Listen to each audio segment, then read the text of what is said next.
Thank you. Thank you, Mr. Secretary. I just wanted to clarify one thing. You said earlier that the U.S. continues to engage ISIS in Syria.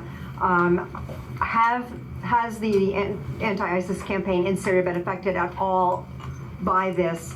And then secondly, there seems to be continued confusion among Iraqi officials about this draft letter. There was a televised appearance by Mahdi earlier today in which he sort of laid out what he said was a signed letter that the Iraqis got. Those are his words. And he suggested that another letter should be sent. What have you done and are you continuing to do to clear up what you said yesterday was a mistake? Our policy has not changed. We are not leaving Iraq. And a draft unsigned letter does not constitute a policy change. And there is no signed letter, to the best of my knowledge. I've asked the question. So there may be people trying to create confusion, but we should focus on this much. What I've said a few times now, our policy has not changed. We are in Iraq, and we are there to support Iraqi forces and the Iraqi government become a strong, independent, and prosperous country. And in Syria, the ISIS in Syria? I've gotten no report from a commander saying that we've had a material impact on our ability to engage ISIS along with our SDF partners. Jennifer? To follow up on Lita's question, what if the Iraqis don't want you to stay? If the Prime Minister says you need to go, will U.S. troops pull out? And also, NATO allies are pulling out. Why aren't U.S. troops pulling out? So we'll take all those one step at a time. There's a few procedural mechanisms, hurdles, if you will, that the Iraqi government would need to go through. We remain in constant contact with them on that. I think it's fair to say that many Iraqis recognize the strategic importance of our partnership with them, whether it's training and advising their military to become more effective on the field of battle, or it's working together with them to defeat ISIS coalition. I think the vote the other day shows the support of most Iraqis for our presence in the country. As you know, most Kurds and most Sunnis did not show, and those Shias who did vote, and many of them voted at the threat of their own lives by Shia militia groups. Even in the last few days, we still see Iraqis on the streets protesting their government due to corruption and the malign influence of Iran. So those sentiments, those feelings have not gone away. So I think at the end of the day, working with the Iraqi people, you'll find that our presence is important for both their country, ours. You also asked about partners. I've talked to many of our partners in Iraq who are part of the de-ISIS coalition. And many Europeans, they are fully supportive of us. They are fully with us. I've been told by them that some of the movements they are taking are simply with regard to force protection. We're doing some of that as well. It does not mark or signal any withdrawal from Iraq or the mission writ large. Can I follow up on that, on the allies? We'll get there, Gordon. So, could you speak to the range of options that were under consideration? Can you give us any sense of, how many other options were under consideration? Did you support any other ones? And was one option to not take this strike inside Iraq, which would have clearly mitigated? Well, I'm not going to speak to any options or anything we present to the president. As you know, that's kind of how I approach things. I will tell you that options we presented were all options that we supported and believe we could deliver on and would be effective. And with any time we deliver an option, we always list pros and cons and pluses and minuses. That's how we approach it. That's my duty and that's my obligation to the Commander-in-Chief. Were there multiple options that you would have considered that you would have supported? I'm not sure I understand the question. Were there other options that you supported in addition to this one? Well, look, there are always a wide range of options. Our duty is to narrow them down into ones that are consistent with the president's guidance or expectation or can meet the political end state we're trying to achieve. Again, we had a full panoply of options available, and we present them and we portray them as we do. Yes, to follow up, about the allies moving their troops.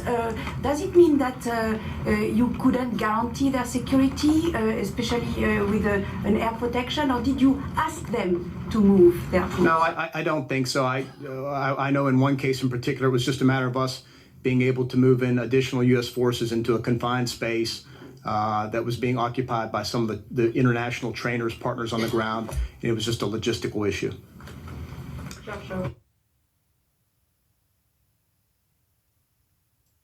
Thank you. Can you clarify, the attack Soleimani was planning, was that days or weeks away? I think it's more fair to say days for sure. And is the U.S. legally obliged to withdraw from Iraq if told by the Iraqi government to go? I'm not going to speculate. We're not there yet. There's been none of that has happened to the best of my knowledge. And as those events unfold, we'll address them and we'll have all the right legal experts to advise us on that. Mr. Secretary, you said the U.S. is not seeking war with Iran. I think the question most people want an answer to is how close are we to war with Iran? And specifically, how would you characterize Iranian military movements over the past several days? Yeah, it is true. We're not seeking war with Iran. I think what happens next depends on them. I think we should expect that they will retaliate in some way, shape, or form, either through their proxies, as they've been doing now for how many years, or by their own hand. And so we take this one step at a time. We're prepared for any contingency, and then we will respond appropriately to whatever they do. How would you characterize their military movements so far? We watch them very closely. We see their movements. I don't want to get more into that because it starts to get into intelligence issues. So I'll just leave it at that. Mr. Secretary, you talked about being ready for potential conflict here in case Iran retaliates.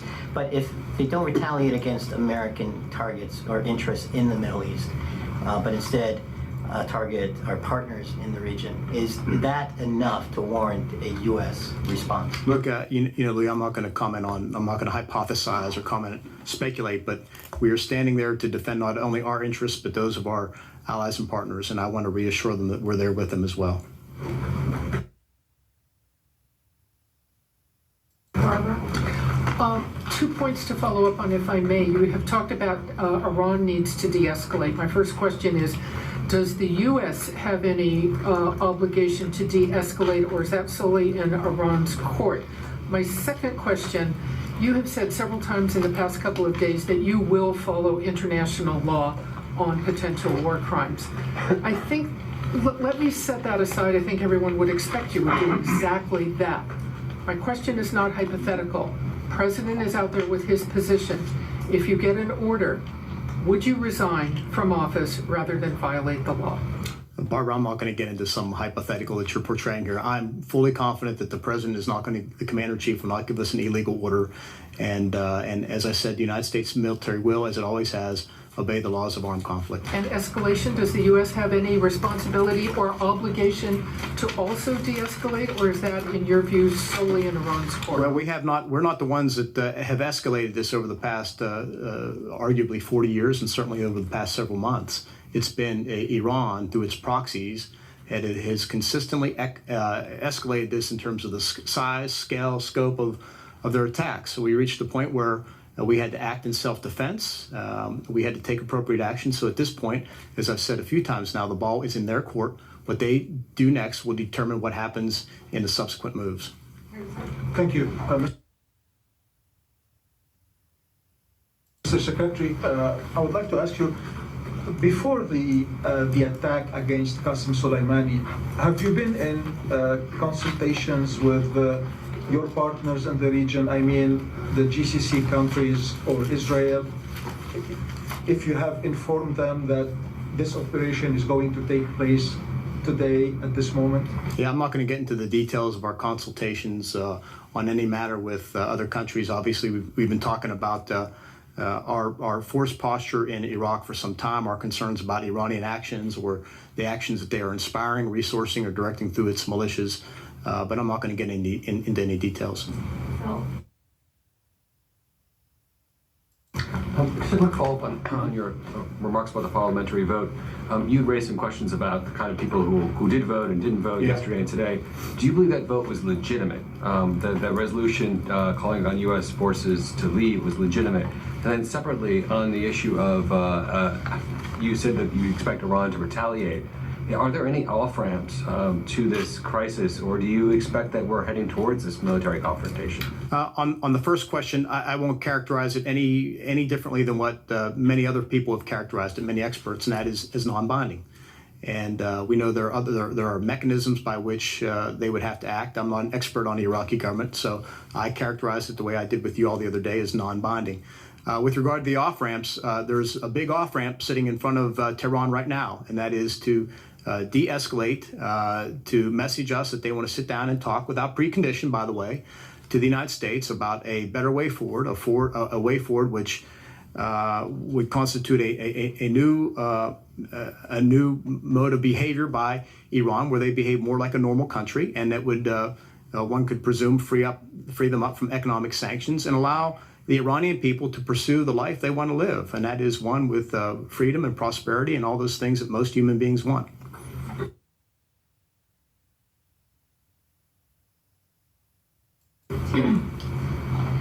Yeah, thanks for doing this, sir. After pressure from Iran, has the Iraqi government prevented the U.S. military from using certain capabilities within the country, hampering operations in any way? They have taken some actions in the past that had hampered some of our operations with regard to airspace and things like that, but nothing that we weren't eventually able to work through with them. And is that happening currently? There's nothing they're doing right now that is hampering our operations, to the best of my knowledge. I just want to follow up on Phil's earlier question. So what would, just to press you a little bit more on this, what would constitute a binding order from the Iraqi government? Because there seems to be a disconnect from what the Prime Minister is telling Ambassador Tuller and heads of state from Europe about implementing this resolution for the Iraqi parliament and what the Pentagon says has been communicated or hasn't been communicated. Yeah, I think that's a great question for the Iraqi Prime Minister. So, but does that mean that you are not taking his communication about the implementation of that parliamentary resolution on its face in terms of what he's actually saying? To the best of my knowledge, I haven't received any communication from him or the Iraqi government about the legislation or about an order or a request to withdraw U.S. forces. Thank you. Mr. Secretary, can you please explain to us how the killing of one of Iran's top generals would contribute to the case of de-escalation? You're asking Iran to de-escalate now. Would the U.S. respond in such a manner if one of your top generals was killed in a third country? Well, let's take a look at history. Soleimani was a terrorist leader of a U.S.-designated foreign terrorist organization. He's been conducting terrorist activities against us and our coalition partners for over 20 years. He has the blood of hundreds of Americans, soldiers, on his hands and wounded thousands more. And then we could talk about all the mayhem he's caused against the Syrian people, the people of Lebanon, even his own people in Iran. He is responsible in the Quds Force for the killing of Iranian people. So this sense that somehow taking somebody who, oh, by the way, over the last few months, had planned, orchestrated, and or resourced attacks against the United States that resulted in the killing of American and the siege of our embassy in Baghdad, and was in Baghdad to coordinate additional attacks, to somehow suggest that he wasn't a legitimate target, I think is fanciful. He was clearly on the battlefield. He was conducting, preparing, planning military operations. He was a legitimate target, and his time was due. Final question will go to Jeff Schogel. Marty next. Oh, okay. Tony. Can you give a little bit of a preview of what you're going to tell Congress tomorrow in terms of how much detail will you be willing to give members that you're having thus far told the public in terms of the size, scope, and eminence? You're aware how skeptical people are of the imminent threat issue. You were there in 2003 when you heard all that. Mm-hmm. So temper expectations. What are you prepared to disclose to Congress? Well, look, first of all, much of my messaging to Congress will be the same as what I'm delivering to you all here in terms of my views on the policy, the broader regional situation, the history. Obviously, with members of Congress, we can go into a classified set. We will be in a classified setting and be able to share more.